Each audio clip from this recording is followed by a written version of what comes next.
One should not play Narcissus to a photograph.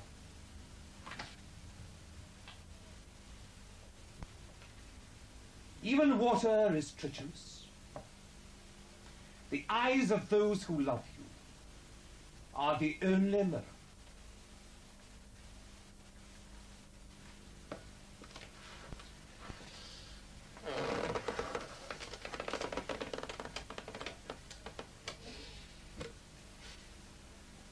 August in Paris gives one such a sense of desolation, don't you think? All my friends are in Trouville, and most of my enemies are in Deauville. Paris is utterly empty. Even the criminal classes have gone to the seaside, and the gendarmes yawn and regret their enforced idleness. Giving wrong directions to the English tourists is the only thing that consoles them. I saw the Duchess of Swindon on the Rue Rivoli last week. She did not see me. I would not have liked to have embarrassed her. She is a very dear lady. I knew her well in London before my troubles. She told me once that she had been married for an eternity. I believe it is in fact 10 years. But then 10 years with the Duke must seem like eternity with time thrown in. But she was always delightful, in stark contrast to her mother, the Dowager Duchess. Now, the Dowager's capacity for family affection was simply extraordinary. When her third husband died, her hair turned quite gold with grief. Indeed, she was a peacock in everything, except perhaps beauty. Great heavens, how one wishes for a little money. This last week at the Terminus Hotel, an apt name, my bill has been brought up every night and left by my bedside table, and a fresh copy brought up with my croissant in the morning. You can imagine the state of my nerves. The French have not yet realized that the basis for all civilization is unlimited credit. Empires fall only when they have to pay their bills. At that moment, the barbarians arrive. Still, I suppose it is only by not paying one's bills that one can hope to live in the memory of the commercial classes.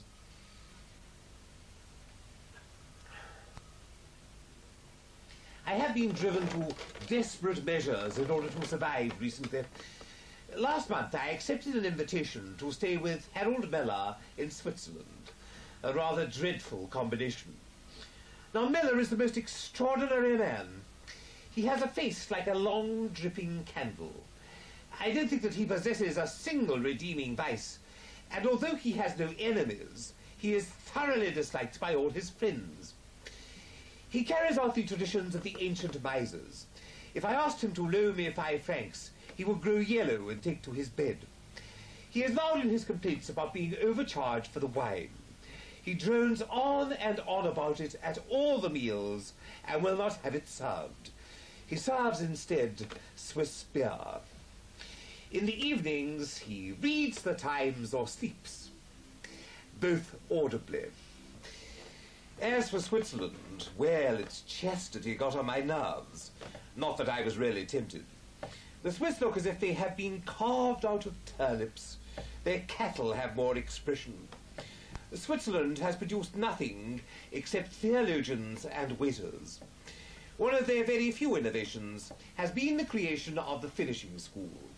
Now, there they have to tolerate people so fascinatingly unreasonable as to attempt to finish in another country what they could not begin in their own. Still, I could simply stand it no longer. I had to leave eventually. So back to Paris and poverty. The cunning that one needs simply to survive, the artfulness, the sheer presence of mind necessary. A remarkably useful quality, that presence of mind. There was an incident related to me by a well-known actor, still happily amongst us, who owes his very existence to a daring display of it in the face of terrible danger. He had been playing the chief part in a drama which had proved extremely popular in the West End of London. For months there had not been an empty seat in the house, and at all the performances the queue stretched to Hammersmith. One evening, at that tense moment when the poor flower girl rejects with scorn the odious proposals of the wicked Marquis, a huge cloud of smoke came from the wings, and the scenery was caught by great tongues of flame. Although the safety curtain was immediately lowered, the audience were terrified and dashed towards the exits. A hideous panic broke out, men pushing and shouting, women screaming and clutching. There was a serious danger that many of the weaker ones would be trampled to death. At the height of the din, the actor of whom I spoke came up through the orchestra door, took in the situation at a glance, scrambled onto the stage, stood erect with flashing eyes and upraised arms, and in a voice which rang like a trumpet through the theatre, commanded silence. The audience knew that voice well and felt reassured. The panic subsided. He told them that there was no longer any danger from the fire, which was now completely under control, but that there was a real danger from their own fears. Their lives depended upon them keeping their heads. They must return to their seats at once. Feeling thoroughly ashamed of themselves, the audience did as they were bidden. When the last exit had been cleared and every seat reoccupied, the actor leapt lightly over the footlights into the stalls and disappeared through the first convenient exit. Then the auditorium filled with smoke, the flames rushed in from every side, and not another soul left the place alive. Still, coolness of that quality is rarely necessary. The acquisition of everyday money requires less brilliance, but more tenacity. Now, I did try to make some money on my writing. The Ballad of Reading Gaol was very well received. Its popularity would have been increased enormously by my painful death from starvation. The public love its poets to die that way. It seems dramatically correct. I don't think that they will accept the publication of The Importance of Being Honest in anything like the same spirit. It is too trivial, too irresponsible, a comedy.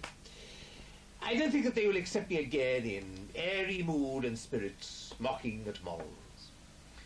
There is, or at least in their eyes there should be, a gap between the two Oscars. I think that they would rather like me to edit prayers for those at sea, or recant the gospel of the joy of life in a penny tract. They cannot see that only the utterly worthless can be reformed. Someone did try to commission me to write a biography on, Lord Macaulay, I believe it was, but I loathe biographies. I read one last week on Byron. It was simply detestable.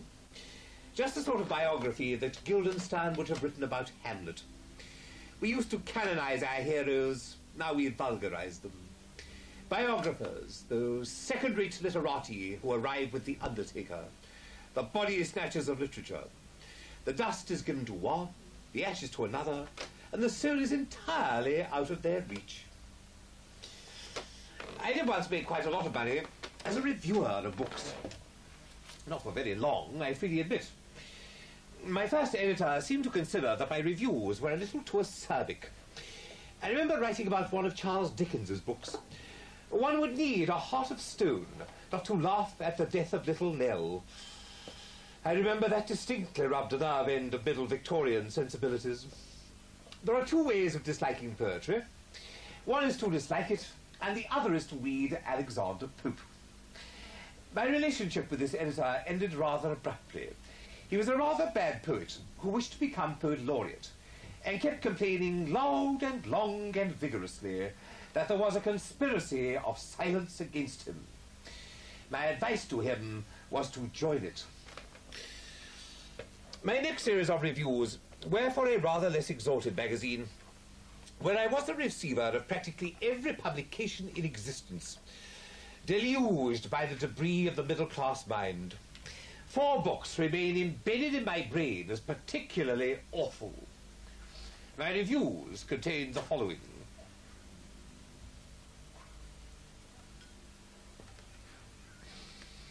There are 3 rules for writing plays. One is not to write like Henry Arthur Jones, and the second and third are precisely the same.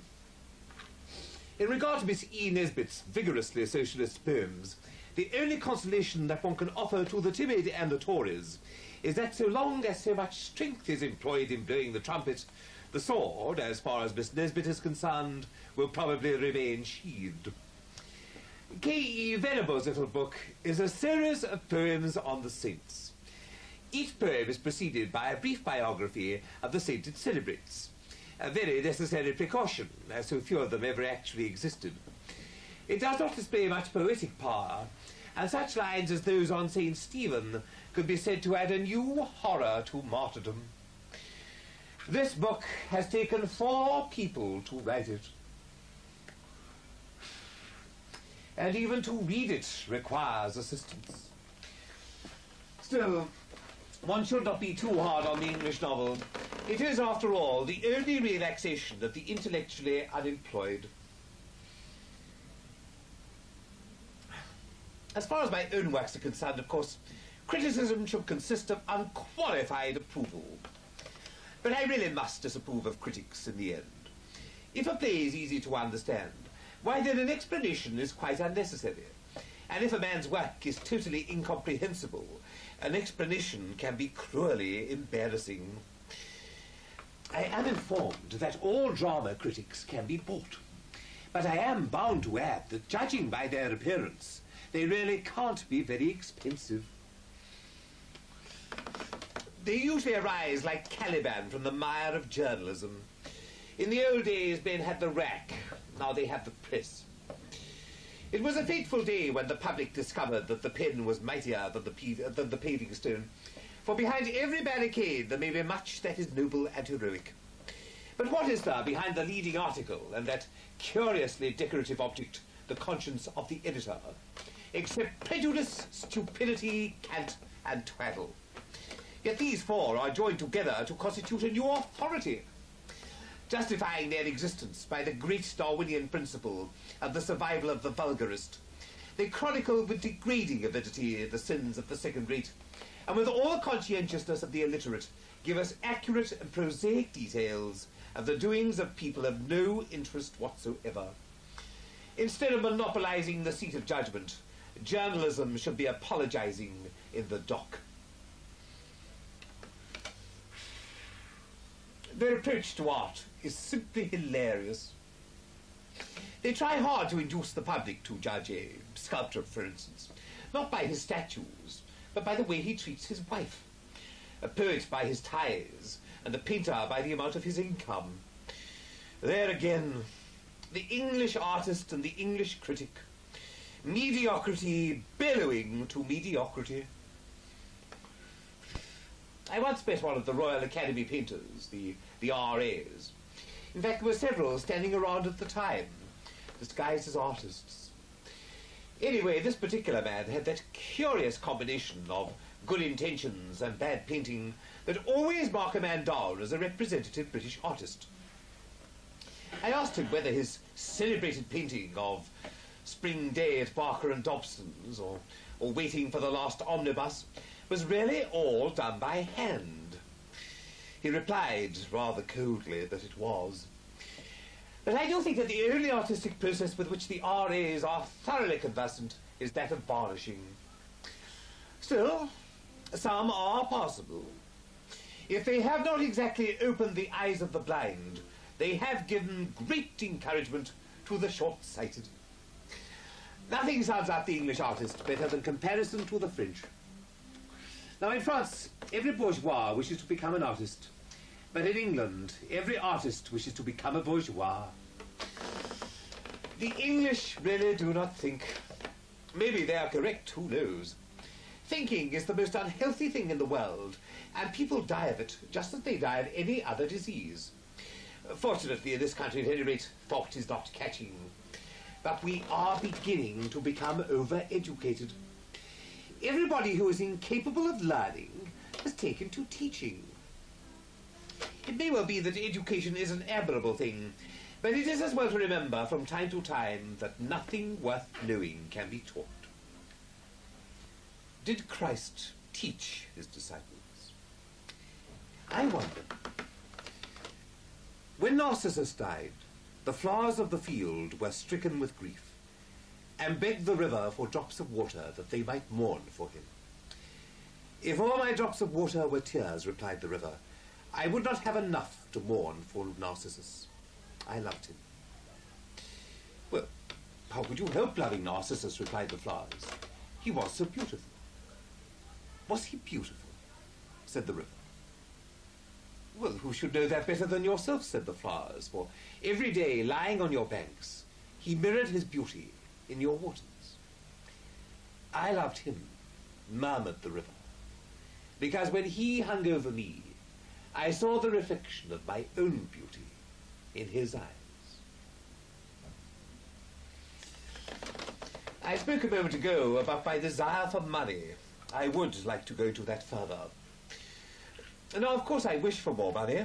Very few men more so, for lack of it is an impediment. But to gain it only at the cost of long and forced labour, this I consider to be a sacrifice of ends to means. What is the use of the open door to the bird so long caged that its power of flight has gone? The drudgery of business make men other than they are. Hard work is simply the refuge of people who have nothing better to do. No, action is boring, but acting. I love acting. It is so much more real than life. Besides, being natural is such a difficult pose to keep up. Also, actors are so much more fortunate than real people. They can choose whether they will perform in comedy or tragedy, whether they will suffer or make merry, laugh or shed tears. But in real life, things are rather different. Most people are forced to perform parts for which they have no qualifications whatsoever. Our Poloniuses have to play Hamlet for us, and our Hamlets have to jest like Prince Hal. The world is a stage, but the play is badly cast. However, there are drawbacks to being an actor. I once saw a play in which Herbert Beerbone Tree appeared in pyjamas. There followed the greatest sympathy for Mrs. Tree.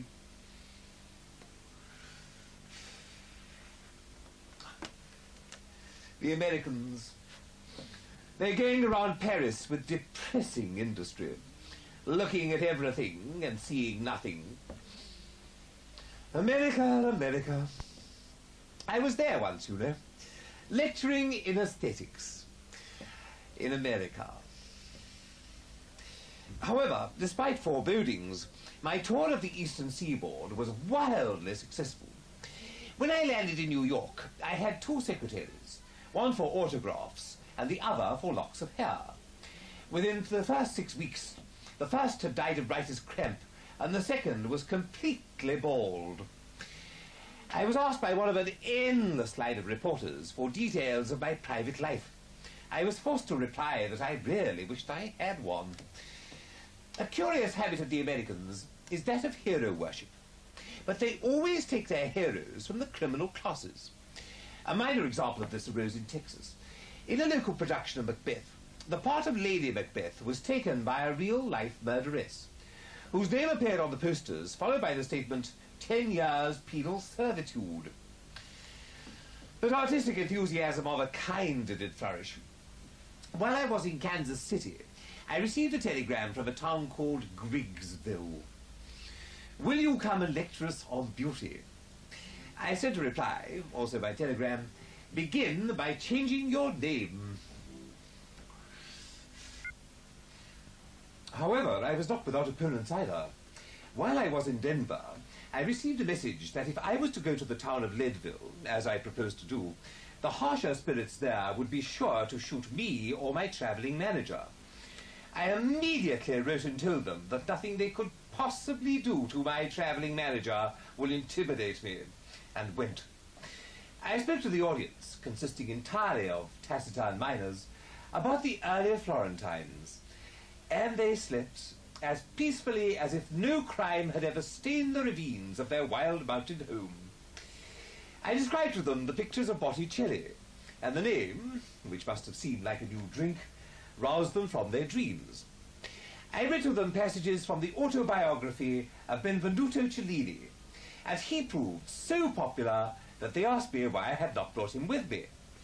I replied that he had been dead for some little while, which brought the reply, who shot him? So finally, I arrived in California. So infinitesimal did I find the knowledge of art west of the Rocky Mountains that an art patron, one who in his time had been a successful gold prospector, actually sued the railway company for damages when the plaster cast of the Venus de Milo, which he had ordered from Paris, arrived minus the arms. What is even more surprising still is that he won the case and the damages. I wonder if things are really better in England. In London there is a modicum of culture, but in the country, I wonder. I used to visit friends in the country. They took me out to see nature once. Pleasant but rather superfluous thing, nature. For instance, at twilight it does have a certain suggestive effect and is not without loveliness. But its chief use is to illustrate quotations from the poets. I turn for stimulation to human life. Again, woefully inadequate. Anybody can be moral in the country. There are no temptations there. People get up so early because they have so much to do, and go to bed so early because they have so little to talk about. There has not been a scandal in the neighbourhood since the time of Queen Elizabeth, and consequently they all fall asleep after dinner. They attempt to make up for this mental collapse by being desperately healthy. Frightful word, health. One knows so well the popular idea of it. The English country gentleman galloping after a fox. The unspeakable in full pursuit of the uneatable. The poor English, the only magical quality they retain is the miraculous power to turn wine into water.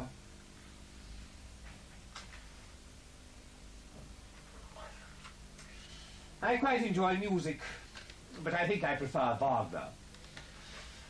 He is so loud that one can talk all the way through him with nobody minding.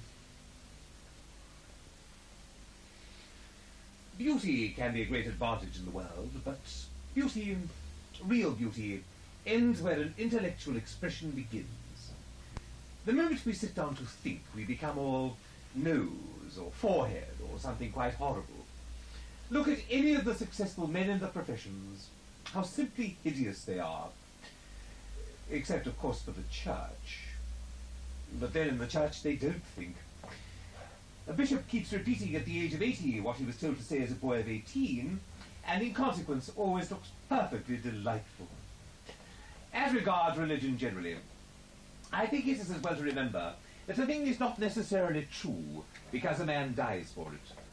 Religions themselves die when they are proved to be true. Science is the record of dead religions. I sometimes think that God, in creating man, rather overestimated his ability. But religion does give one the luxury of self-reproach. When we blame ourselves, we feel that no one else has the right to blame us. It is the confession, not the priest, who gives absolution. But I do think that the only possible belief is that of the individual and his destiny. I am far more of an individualist now than I ever was. Nothing seems to me of the slightest value except that which can be created from oneself. There is no such thing as changing one's life. One merely revolves within the circle of one's own personality. Emerson once said that nothing is more rare in any man than to act on his own. And he was quite right. Most people are other people. Their thoughts are someone else's opinions. Their lives a mimicry. Their passions a quotation.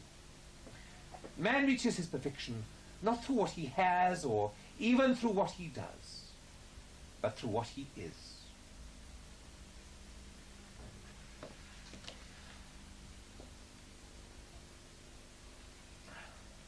Frank Harris is a man who has recognized that truth. Frank, one of my closest friends, yet I groan at the sight of him. I don't know what a football scrum is like, but I think it must be rather like a conversation with him. He thinks about Shakespeare at the top of his voice. He demands so much. He wants response or he annihilates. After his literary luncheons, the remains of his guests are cleared away with the debris of the feast. Before my last trial, he hired a yacht so that we could escape to France. So good of him. yet so absolutely typical. I think he rather wanted to hoist the flag of the skull and crossbones above it. Frank, Frank, Frank, you have the mind of a schoolboy's annual. But behind all that, I did see his true nature. Now, anybody can sympathize with the sufferings of a friend, but it requires a very fine nature.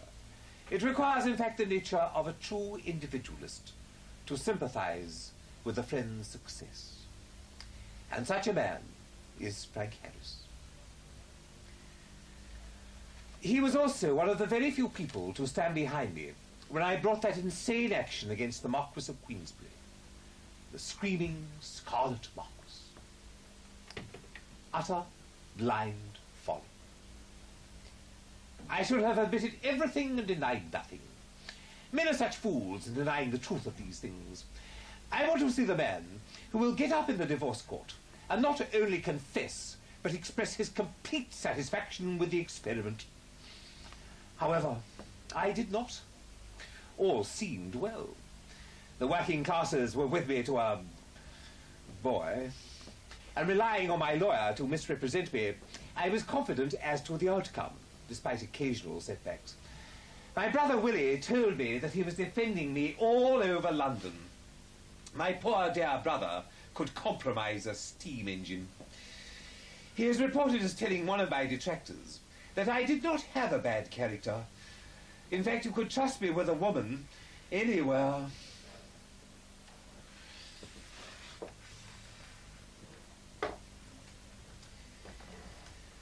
Then came the verdict. It is what we fear that happens to us. All trials are trials for one's life, and 3 times was I tried. The first time I left the box to be arrested, the second to pass into the house of detention, and the third time to pass into prison for 2 years.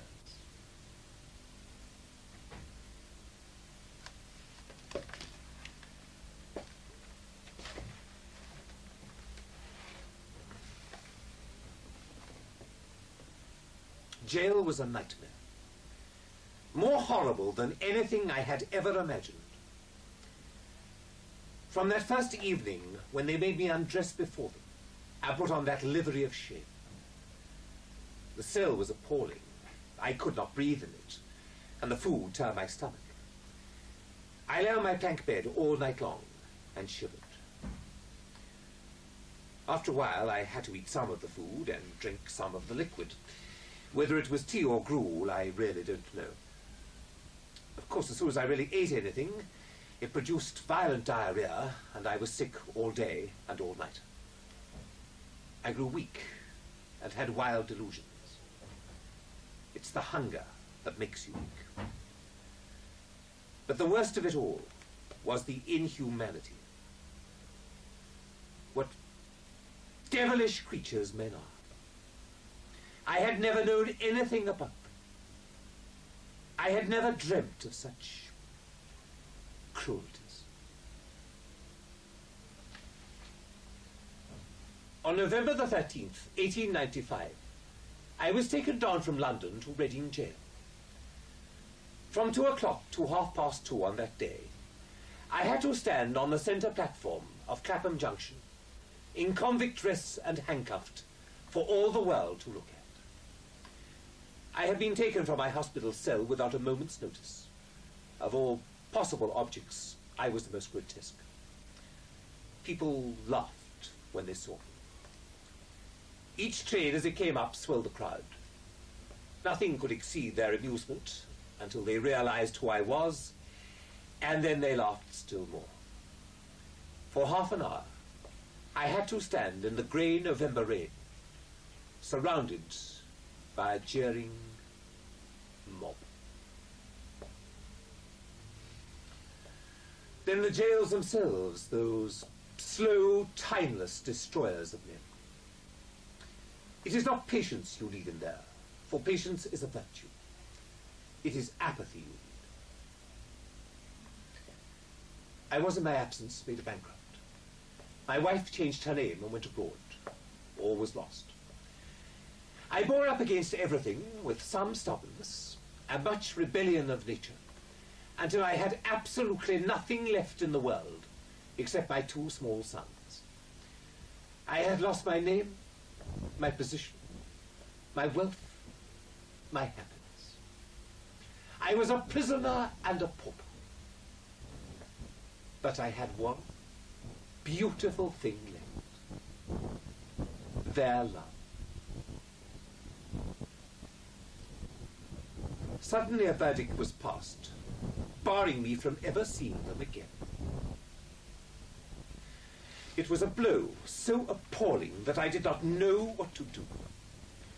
That the law should decide, and take it upon itself to decide, that I am unfit to be with my children, is something quite horrible to me. The disgrace of prison was as nothing in comparison. I envied the other men who trod the yard with me. I knew that their children would be waiting for them, would look for their coming, would be sweet to them. Misfortunes one can endure. They come from outside. But to suffer for one's own faults, there is the sting of life. No variation has ever been made in that court order, and I have never seen them. I sometimes get photographs of them in their school uniforms, and they look very, very sweet.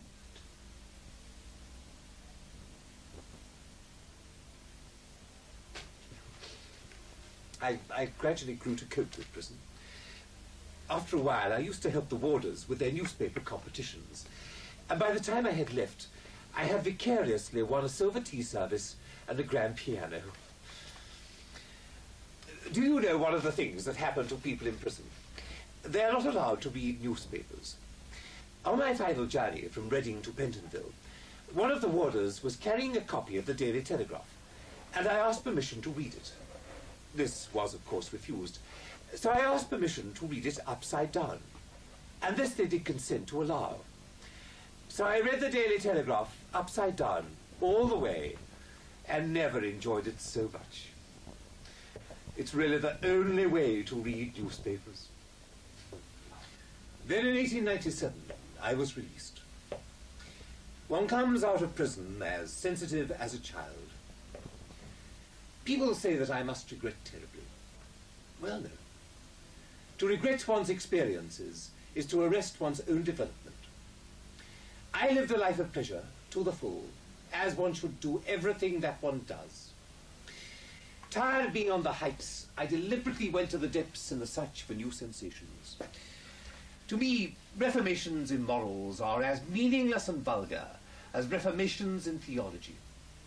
But while to propose to become a better man is a piece of unscientific cant, to become a deeper man is the privilege of those who have suffered. And such, I hope, I have become. One can only write up, whatever happens to another, happens to oneself. And should anybody ask what that inscription means, one can merely reply, Christ's heart and Shakespeare's brain.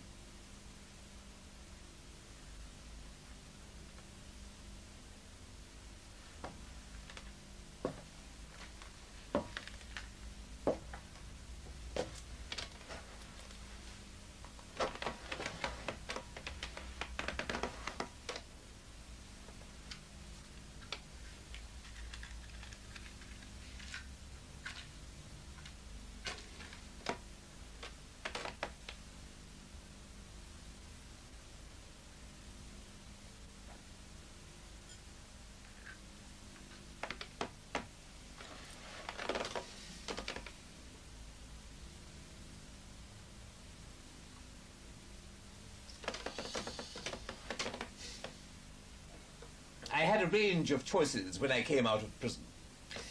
Frank Harris told me that I'd have to choose between this world, the next world, and Australia.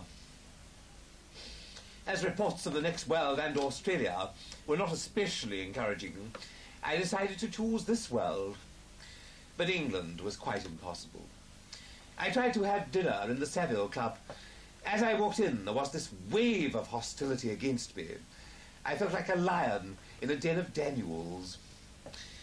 As regards my crime, I was amused to learn that the wife of a rich baronet had written to the Home Secretary, suggesting that on my release I should be installed in the lodge of her country estate, where I would be guarded by 2 strong nurses recruited from the local asylum. So I came here to France.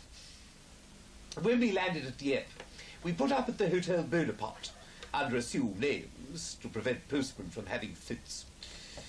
Reggie Turner stayed here under the name of Robert Ross, while Robbie Ross stayed here under the name of Reggie Turner.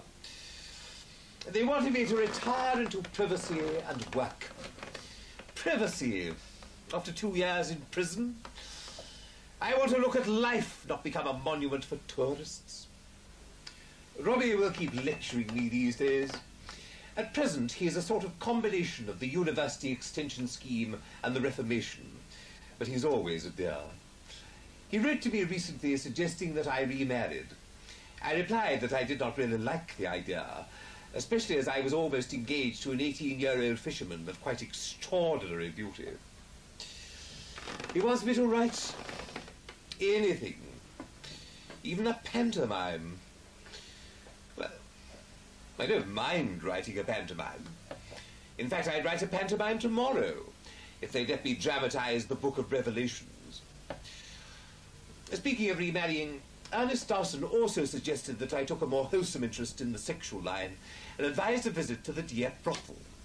It was the first time in 10 years, and it will be the last. However, I've asked Ernest to spread the story all over England. It should entirely restore my character. My brother died 3 weeks ago. It reminded me of my childhood. Both my father and brother shared the name of William Wilde, and this in combination with their delight in promiscuity often led to misunderstanding. One morning, my father opened a letter intended for my brother, in which a girl accused him of causing her pregnancy.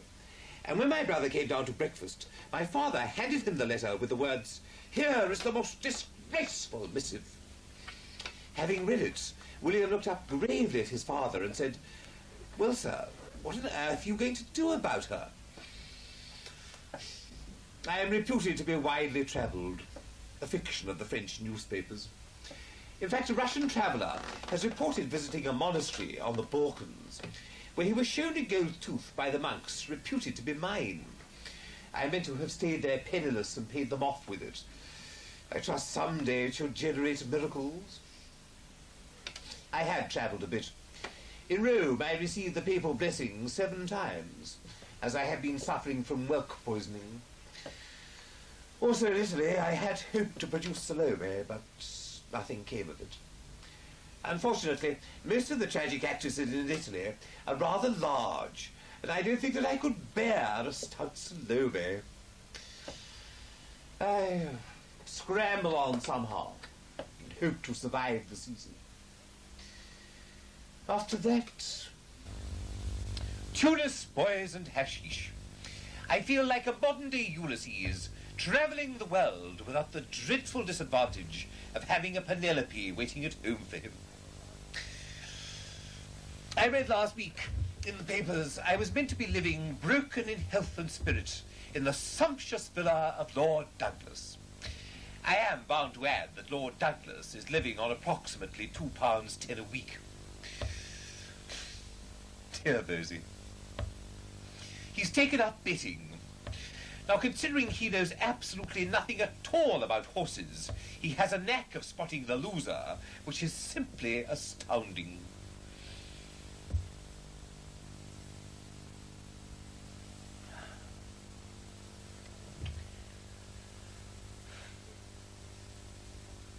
In Naples, I contemplated suicide. But the temptation left me and has not returned. Besides, can you imagine spending your afterlife in Naples? The cooking is frightful. Anyway, suicide is simply the greatest compliment that one can pay to society.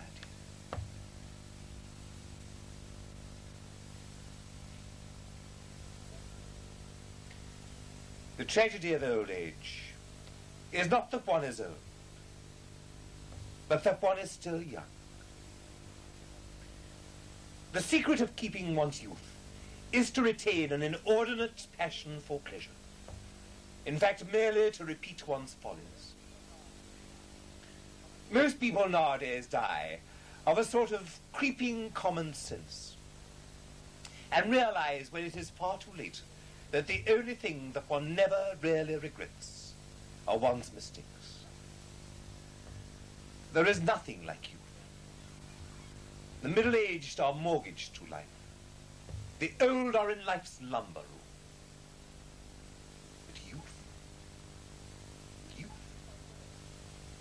Youth is the lord of life.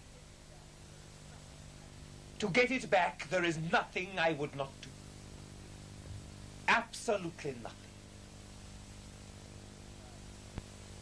Except get up early, take exercise, or be a useful member of society. I wrote when I did not know life. Now that I do know the meaning of life, I have nothing left to write. Life cannot be written. It can only be lived. I have lived.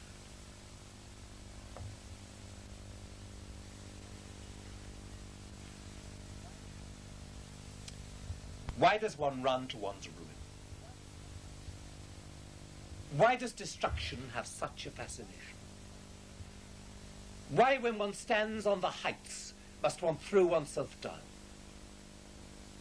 No one knows, but things are so. Surely there was a time I might have trod the sunlit heights, and from life's dissonance struck one clear chord to reach the ears of God. Is that time dim? Lo, with a little rod, I did but touch the honey of romance. And must I lose a soul's inheritance? But strange that I was not told that the brain could hold in a tiny ivory cell God's heaven and hell.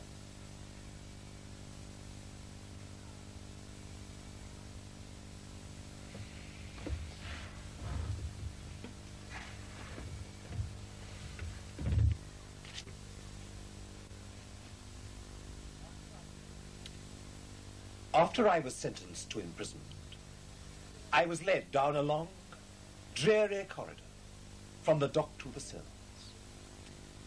Robbie Ross was waiting there, so that before the whole gaping crowd, whom an action so sweet and simple hushed into silence, he might gravely raise his hat to me. Men have gone to heaven for smaller things than that.